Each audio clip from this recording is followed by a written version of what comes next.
ભરતભાઈ, કોંગ્રેસ દ્વારા ન્યાય યાત્રા કાઢવામાં આવી છે, શું કહ્યું?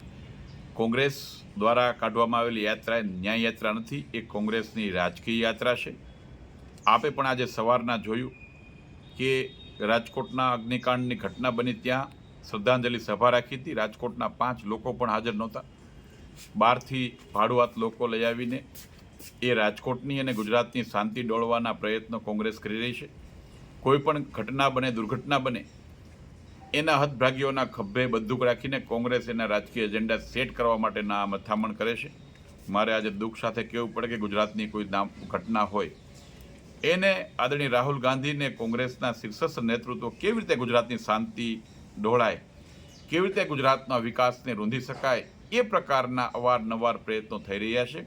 હું ગુજરાતની જનતાનો આભાર માનીશ કે ગુજરાતની એ શાણી જનતા બધું જાણે છે.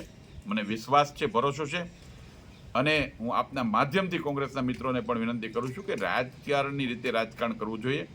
આ પ્રકારે કોઈ ઘટનાઓ સાથે બનેલી દુર્ઘટનાઓને એમના હદભાગીના ખંભે બંદૂક રાખીને રાજકારણ કરનારના કોંગ્રેસને ક્યારેય જનતા માફ નહીં કરે.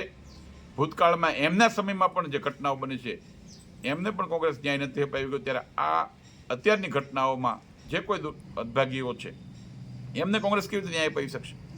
ભારતીય જનતા પાર્ટીની સરકાર પર ગુજરાતની જનતાને અને જે ભોગ બનનાર પરિવારો છે એમને પણ વિશ્વાસ છે. અને હું આપના માધ્યમથી ખાતરી આપીશું કે ન્યાય અમે અપાવશું. જેમને કોઈને પણ જે કોઈ એમની સાથે એમના પરિવારના સભ્યો ગુમાવ્યા છે એમને ન્યાય ભારતીય જનતા પાર્ટીની સરકાર ચોક્કસપણે અપાવશે. અને ગુજરાતની જનતાને એ સરકાર પરનો વિશ્વાસ છે. કોંગ્રેસ એ રાજ્યમાં અરાજકતા ફેલાવવાનો પ્રયત્ન કરે છે. કોંગ્રેસ એ ગુજરાતના વિકાસને રોકવાનો પ્રયત્ન કરે છે, રૂંધવાનો પ્રયત્ન કરે છે અને ગુજરાતને બદનામ કરવા માટેનો પ્રયત્ન કરે છે. ગુજરાતની જનતા અને રાજકોટની જનતા ક્યારેય એને માફ નહીં કરે અને સહન નહીં કરે.